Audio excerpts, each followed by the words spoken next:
Shalom, menyapa saudara-saudara sebangsa setanah air yang sekarang menyaksikan tayangan video saya dari Indonesia.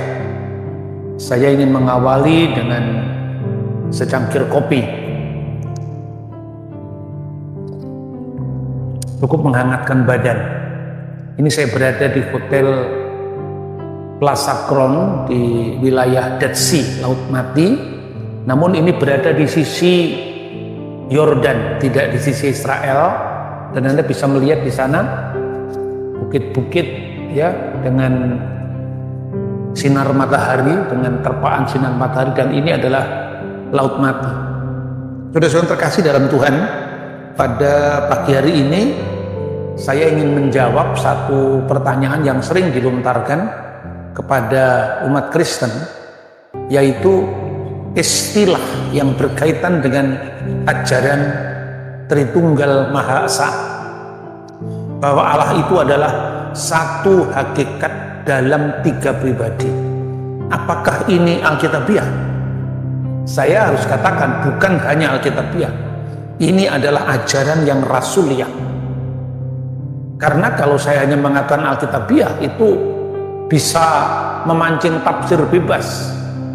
Para teolog dari abad 20 yang tidak memiliki kontinuitas sejarah dengan para rasul, murid dari muridnya para rasul tidak bisa cross check.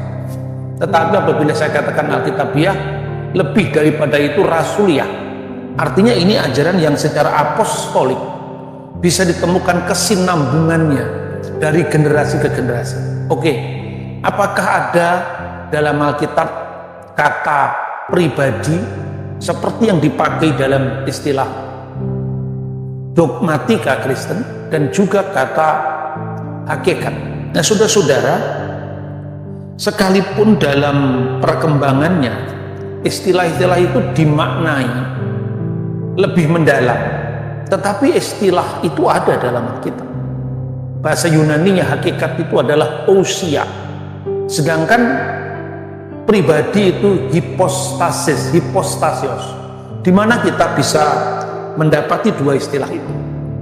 Pertama, pada doa Bapa kami, itu pada Injil Lukas dan Injil Matius ya. Saya ingin mengutip Lukas pasal 11 ayat 3. Berikanlah kami setiap hari makanan kami yang secukupnya. Bahasa aslinya itu ada kata-kata ton arton imon ton epiusion tokat emeron. Jadi roti kami untuk hari ini yang menjadi bagian kami, epiusion, berikanlah kepada kami. Nah, di Timur Tengah orang makanannya kan roti, artinya makanan kami. Tapi karena di sini ada kata epiusion, itu artinya keberadaan. Kalau dikaitkan dengan anugerah berupa makanan yang Tuhan berikan kepada kita, itu keberadaan yang sifatnya fisik, yaitu bisa diterjemahkan properti. Sehingga anak yang hilang itu, dalam kisah anak yang hilang itu, dia mempertanyakan bagiannya, propertinya. Itu juga kata usion ya, ousia atau usion. Nah, kata usion itu apabila diterjemahkan dalam bahasa sehari-hari adalah keberadaan. Nah, tentu konteksnya berbeda-beda. Kalau dia diterjemahkan dalam konteks misalnya pemberian anugerah berupa rezeki sehari-hari, itu artinya keberadaan dalam pengertian makanan, dalam pengertian pakaian, rezeki dan seterusnya. Tapi kalau dikaitkan dengan keberadaan Tuhan, ya artinya keberadaan metafisik. Makanya kata ada itu kan bisa berarti ada secara fisik dan ada secara metafisik. Keberadaan Tuhan itu kan ada secara metafisik. Ya, apakah kata-kata ini juga dijumpai dalam Alkitab? Ya jelas dua ayat tadi. Sekalipun dalam pemaknaannya itu menjadi lebih mendalam karena apa? Diterangi oleh refleksi apostolik dari para rasul memahami ajaran dari Kristus sendiri. Nah, saudara-saudara, kalau misalnya menggugat istilah ini, misalnya kan konteksnya dalam hubungan lintas agama, bukan hanya kata Tritunggal yang tidak ada dalam Alkitab. Kata satu hakikat tiga pribadi juga tidak ada dalam Alkitab. Sebentar, saya jelaskan satu-satu. Satu hakikat, satu keberadaan. Itu di dalam agama apapun juga, yang namanya kitab suci sebagai induk ajaran, itu tentu direfleksikan lebih lanjut dalam bentuk ajaran. Misalnya dalam Islam, Tuhan itu disebut zat misalnya. Kata zat itu kan juga tidak ada dalam Quran. Dalam makna zat dalam pengertian metafisik tidak ada dalam Quran. Yang ada itu adalah zat dalam pengertian keberadaan fisik. Misalnya ya, Iram Datil Imad. Iram, keberadaan kota yang berbenteng-benteng. Nah, tentu ungkapan Iram Datil Imad, dat ini tidak sama maknanya dengan dat yang diterapkan bagi Allah. Seperti itu pula sebetulnya kata usia. Dan yang kedua adalah kata hipostasis. Maka kita menemukan istilah mia usia tres hipostasis. Satu keberadaan, satu hakikat di dalam tiga hipostasis. Nah, kata hipostasis itu misalnya dijumpai dalam Ibrani pasal 1 ayat 3. Ia adalah cahaya kemuliaan Allah dan gambar wujud Allah. Kata gambar wujud Allah itu diterjemahkan dari bahasa Yunani hypostasios. Tis karakter, tis hypostasios auto. Dia adalah gambar karakter dari personalitas Allah, dari hipostasis Allah. Ini berbicara tentang posisi Kristus dan menopang segala yang ada dengan firman-Nya yang penuh kekuasaan. Nah, saudara-saudara, kata hipostasis ada dalam Alkitab yang kemudian itu menjadi istilah baku dalam ajaran Tritunggal Maha Esa. Nah, pertanyaannya, bagaimana perkembangan istilah itu? Memang kalau Anda membaca teks asli dokumen Konsili Nikia khususnya pada pengakuan iman, kata usia dan kata hipostasis itu masih dimaknai dengan makna yang sama. Tetapi kemudian pada konsili berikutnya, karena bapak-bapak gereja itu menggumuli ajaran ini sesuai dengan petunjuk kitab suci dan ajaran yang terus sampaikan dari Yesus kepada para rasul, misalnya Yohanes, dari Yohanes kepada muridnya namanya Polikarpus, sehingga Polikarpus itu wafat sakit dengan memuja Bapa, Putra dan Roh Kudus, di mana kemuliaannya kekal bagi Bapa, Putra dan Roh Kudus. Lalu Polikarpus memiliki murid namanya Irenaeus yang menulis 4 kitab tebal yang berkenaan dengan jawaban terhadap kaum bidat. Kemudian dari Irenaeus punya murid namanya Hippolytus dan seterusnya sampai kepada bapak-bapak konsili, sampai kepada gereja modern. Nah, pertanyaannya, dari mana refleksi gereja itu dalam kitab suci bisa dipertanggungjawabkan? Sumbernya dari mana? Pertama dari Kristus sendiri. Yesus ketika memberikan amanat yang dikenal dengan Great Commission atau amanat agung, dia berkata, jadikanlah semua bangsa muridku dan baptiskanlah mereka dalam nama Bapa dan Putra dan Roh Kudus. Dalam teks bahasa aslinya, kata yang diterjemahkan dalam nama itu dalam nama dalam bentuk tunggal. Esto onomat patros keto iu keto agiu pneumatos. Di sini tidak digunakan kata onomata. Dalam bahasa Aram, bahasa Ibrani juga sama. Disebutkan Beshem ha'ab, Wihaben, Wiruah hakodes. Tidak dikatakan nama-nama Semot, tapi Shem. Begitu juga dalam bahasa Arab. Bishim Aba, Wibra, Wiruha dihutsa. Dalam nama Bapa dan Putra dan Roh Kudus. Jadi pribadi Tuhan yang mengungkapkan diri sebagai pribadi Bapa, pribadi Putra, dan pribadi Roh Kudus itu satu wujud adanya. Lalu bagaimana kata hipostasis ini bisa dipahami? Apakah sama dengan pribadi manusia? Nanti dulu.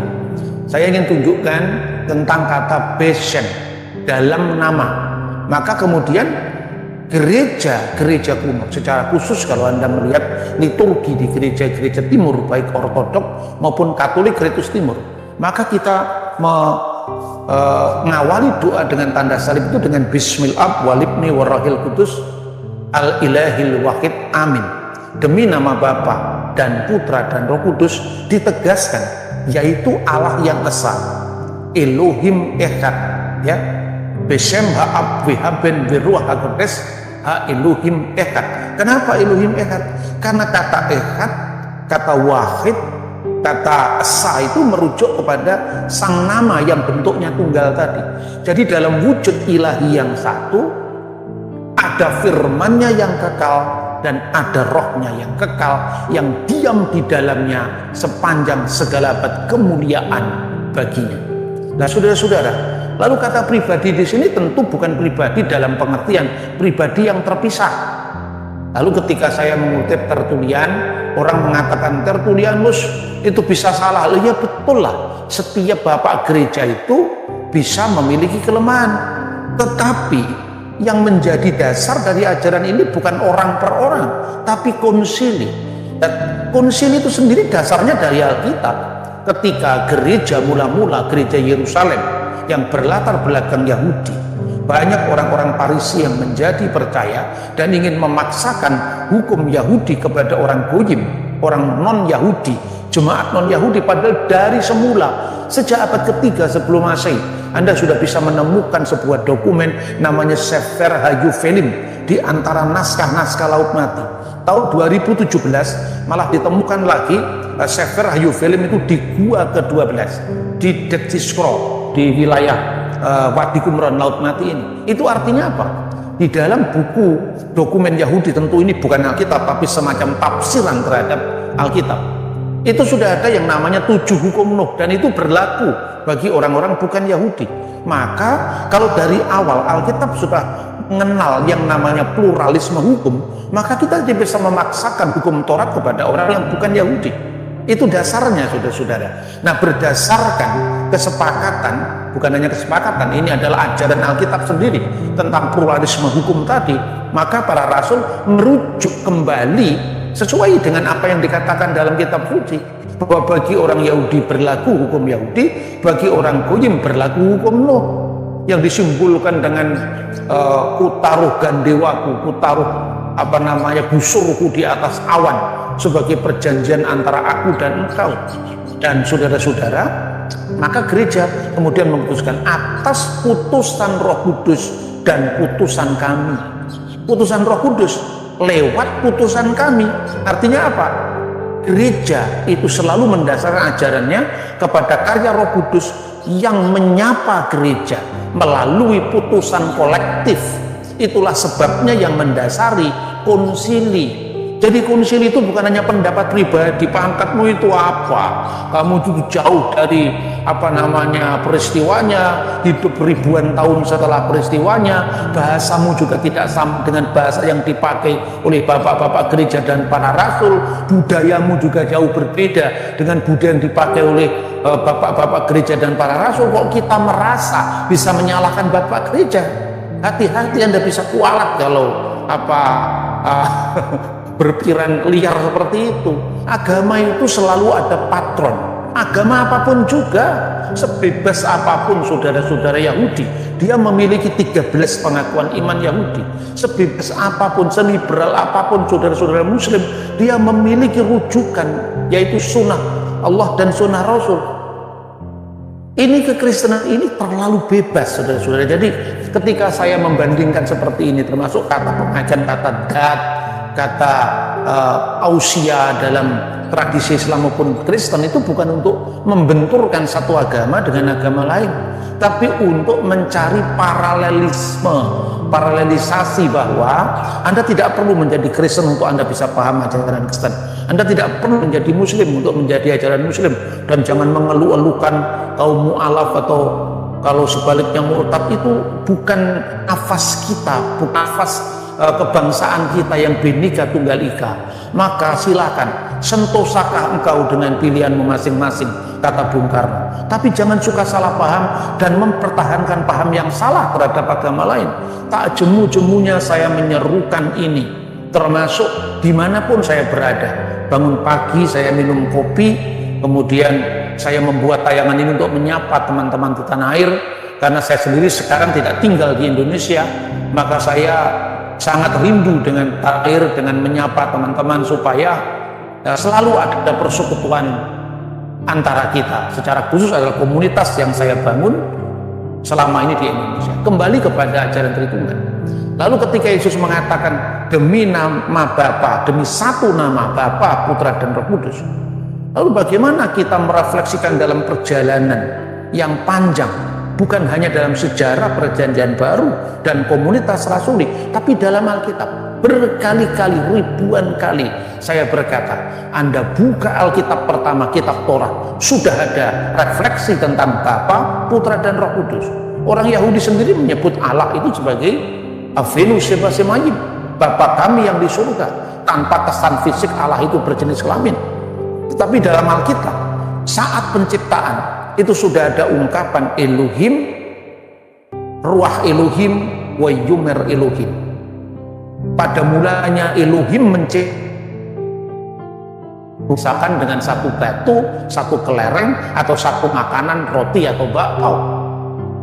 Layang-layang di atas permukaan air artinya memberi hidup kepada ciptaan yang baru, menyalurkan hidup dari sumber hidup yang kekal dalam dirinya sendiri. Wa Yumer Elohim, dan berfirmanlah Allah, Yahi Ur wa Yahi Ur, jadilah terang maka terang itu jadi.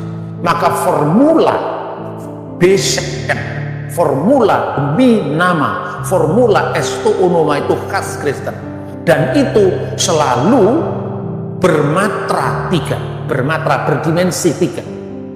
Tiga kali kudus Trisagion, kidung dalam kitab Nabi Yesaya. Tiga kali berkat Harun. Bapa selalu dikaitkan dengan firman-Nya dan Roh Kudus-Nya. Soal orang Yahudi tidak bisa menerima tafsiran Bapak Gereja, itu urusan lain. Tapi baik Kristus maupun Judaisme dari segala sektenya, yang namanya sekte Farisi, sekte Saduki, sekte Eseni, itu memiliki hak untuk menafsirkan buku Taurat yang sama, karena mereka yang berasal dari komunitas itu, Bapa, Putra, dan Roh Kudus. Dan ungkapan demi nama lalu dikaitkan dengan tiga. Putra itu sinonim atau metafor daripada firman Allah yang kekal, dan Roh Kudus itu adalah Roh Allah yang kekal. Ini jelas-jelas ajaran kitab suci, jelas-jelas memiliki rujukan secara bersinambung dari zaman ke zaman. Dan konsili itu sekedar menegaskan ketika gereja menghadapi ajaran-ajaran heretik. Sebagaimana kalau dalam Islam yang namanya ahli sunnah wal jamaah itu muncul karena ada penyangkalan Mu'tazilah.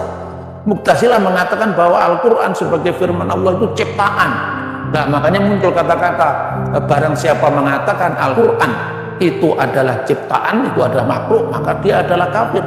Reaksi ahli sunnah wal jamaah ini karena adanya Mu'tazilah. Begitu juga reaksi gereja bahwa firman Allah yang menjadi manusia dalam Kristus Yesus itu sebelum kedatangannya sebagai manusia, sebelum nazala minas sama'i wa tajassada birrohil qudus, lah yang lahir dari Bapa sebelum segala zaman. Lahir dari Bapa itu artinya tidak mungkin Allah itu beranak dan diperanakkan seprimitif mereka yang mengatakan kalau Allah itu punya anak siapa bedanya. Ini adalah pewahyuan diri ilahi melalui sang firman. Tidak seorang pun pernah melihat Allah, Yohanes 1:18, karena Allah dalam wujud ilahinya tidak bisa digambar, tidak bisa difoto, tidak bisa dibuat apa namanya perwujudan fisik, karena tidak seorang pun pernah melihat Allah. Allah itu bertakhta di atas terang yang tak terhampiri. Tapi anak tunggal yang ada di Tuhan Bapa, artinya firman Allah yang menyatakan siapa Allah, itu telah segi satu. Artinya apa? Menyatakan Allah dari keberadaan yang tak terlihat menjadi terlihat, ternyatakan di firman-Nya. Nah, firman Allah itu menjadi sebelum segala abad, artinya sebelum ada ruang, sebelum ada waktu. Jadi ajaran ini sungguh-sungguh memotret penafsiran para rasul, murid-murid para rasul, dan bapak-bapak gereja sepanjang segala abad. Nah, karena itu satunya seperti saya awal ceramah tadi, awal daripada presentasi saya tadi, satunya Allah yang disebut Osia itu tidak sama dengan satunya kelereng, satunya batu. Makanya ini metafisika. saya sering pula mengutip 3 tingkat abstraksi manusia untuk melihat kenyataan, ya, untuk menerima pengetahuan yang berangkat daripada kenyataan itu. Misalnya dari Aristoteles. Nah, nanti Anda salah paham lagi. Ini ajaran Tritunggal didasarkan atas ajaran filsafat Aristoteles. Tidak seperti itu. Banyak orang ngomong pilu, orang ngerti pilu kok ngomong pilu. Coba perhatikan itu. Ya, logosnya iman Kristen dari pilu itu lo ketemu pirang perkoro ada ngomong seperti itu. Belajar dulu. Kalau ngomong pilu langsung membaca tulisan-tulisannya dari sumber primernya dalam bahasa aslinya, bahasa Yunani. Kalau bicara tentang kitab suci langsung dari sumber primernya, jangan dari orang ke orang. Itu namanya sumber sekunder. Berlagak, mengkritik konsili, tapi Anda sendiri tidak pernah baca dokumen primernya konsili. Nah itu saudara-saudara, saya katakan begini karena apa? Tidak ada satu komunitas keagamaan yang diserang, disalahpahami melebihi dari iman Kristen. Pertama, disalahpahami dari dalam. Karena iman Kristen yang pertama menghadapi benturan terhadap masyarakat, individualisme, liberalisme dalam pemikiran. Itu pertama kali gereja. Sebelum agama-agama lain bahkan sampai hari ini memprotek diri agar tidak boleh harus dikritisi secara ilmu pengetahuan, Kristen sudah mengalami kira-kira 300 tahun lebih. Yang kedua, kesalahpahamannya tidak jemu-jemunya untuk selalu menyatakan, mengulang-ulang biar seperti yang ditulis oleh Musa, metode mengulang-ulang sampai dituliskan di depan pintu yang namanya Mesusa, Shema Yisrael Adonai Eloheinu Adonai Echad. Saya akan selalu mengulang-ulang sebab ajaran Tritunggal yang Maha Esa itu adalah refleksi gereja. Nah, tingkat pertama refleksi manusia, mengabstraksi sebuah ilmu pengetahuan itu adalah tingkat fisik. Tingkat fisik ini kalau Anda tidak bentuknya gelas ini, misalnya ada bundaran atau ini ada persegi panjang, baru Anda bisa menyimpulkan, oh misalnya HP saya ini persegi panjang karena ada bendanya. Bola itu bentuknya bulat karena ada bendanya. Tetapi menyimpulkan sesuatu harus dengan bukti ada bendanya itu pengetahuan yang paling rendah. Yang kedua, matesis. Abstraksi yang kedua ini orang tanpa melihat bendanya itu hanya ada kalkulasi, hanya di alam kalkulatif pikiran. Misalnya, wujudnya tidak ada, hanya ada di hitungan kita. 1000 kali 10, 10.000, tidak ada bendanya 10.000, tapi ada di alam kalkulatif. Itu tingkat yang kedua, melahirkan ilmu yang namanya matematika dan seterusnya. Tingkat yang ketiga baru itu namanya teologi atau metafisika. Meta di sebalik, beyond the physics. Jadi dibalik yang fisik lah, Tuhan itu wilayah ini, saudara-saudara. Maka saudara-saudara keliru, sangat keliru dan sesat berpikir ketika dia mengatakan Tritunggal tidak masuk akal. Bukan tidak masuk akal, itu tidak masuk di akalmu karena kamu salah metodologis. Wong Tuhan kamu jumlah, Tuhan itu tak terhingga. Kalau tak terhingga tambah tak terhingga, tetap tak terhingga. Kalau tak terhingga dikali tak terhingga, tetap tak terhingga. Karena Tuhan itu tidak terhingga. Tan keno kino yongopo bahasa Jawa. Nah itulah saudara-saudara. Jadi ajaran Tritunggal itu bukan ajaran tentang berapa jumlah Tuhan, tapi ajaran tentang bagaimana Allah menyatakan diri, bagaimana Allah yang dalam misterinya yang tak terselami itu menyatakan diri, sehingga kata Alkitab rahasia yang didiamkan selama berabad-abad sekarang telah dinyatakan bagi kita melalui kedatangan Kristus ke dunia. Dari Laut Mati, ya, dari Dead Sea di Yordania, saya menyampaikan salam damai untuk semua orang. Jangan salah paham dan jangan berpaham salah lagi.